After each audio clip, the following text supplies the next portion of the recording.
This is a RYOBI leaf blower. I'm going to show it to you in action.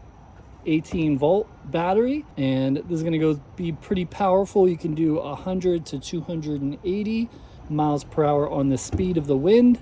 Keep in mind, this does not come with a battery, so you're going to need to get the charger and battery separate. And I'm going to show you exactly how to connect them. They're very simple.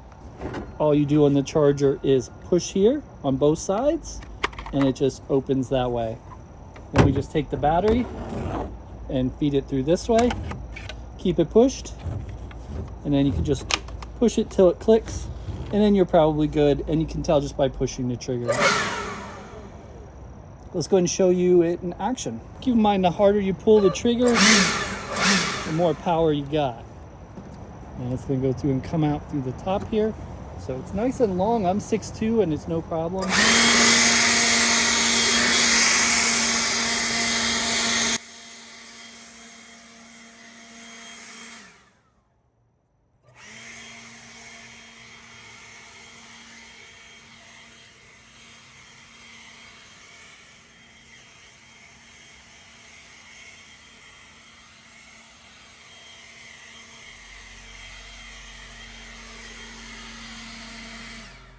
This is definitely a powerful leaf blower, so if you're looking for one to get your leaves taken care of, this is what I do recommend. As you can see, I had no problem going through getting all the leaves to move over, and it works very simple. It's nice and long too, which is really good, because then you don't have to worry about bending over or anything like that. So definitely a great name in leaf blowers.